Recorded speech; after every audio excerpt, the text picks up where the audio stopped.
Have you ever noticed how a single comment, a look, or even the possibility of someone judging you can completely change how you act? It's wild, because logically, you know people aren't thinking about you as much as you think they are. But emotionally, it feels like every tiny action is under a spotlight.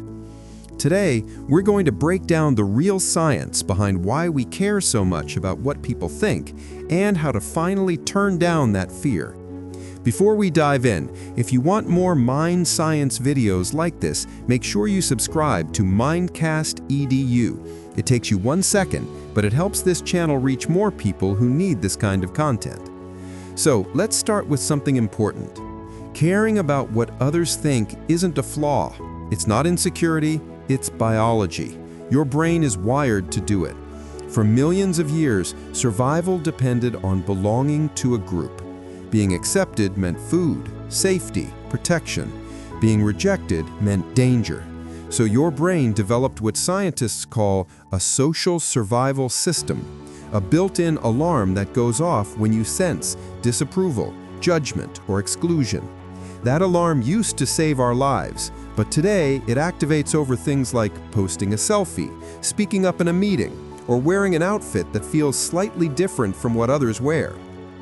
This system lives inside a part of your brain called the amygdala, the fear center.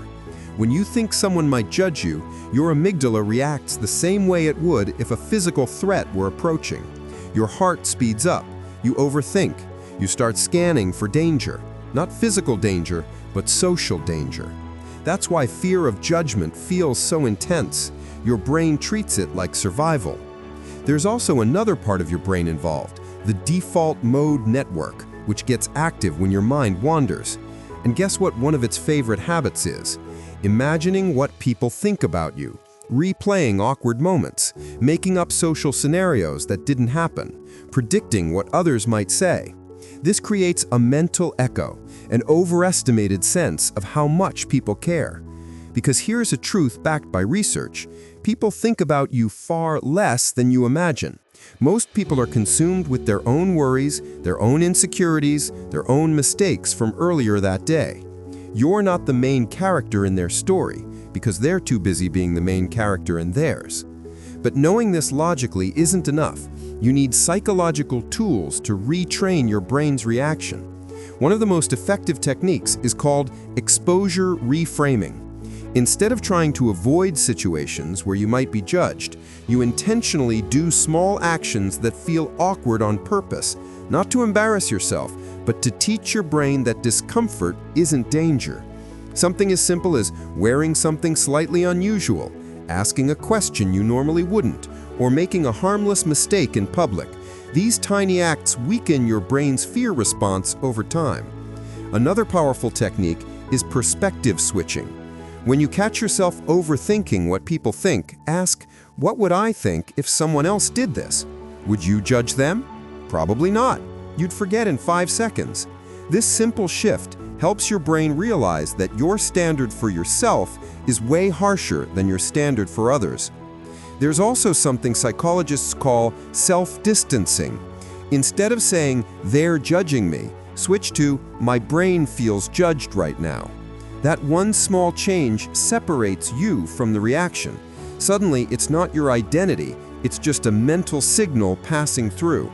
You stop drowning in the emotion and start observing it.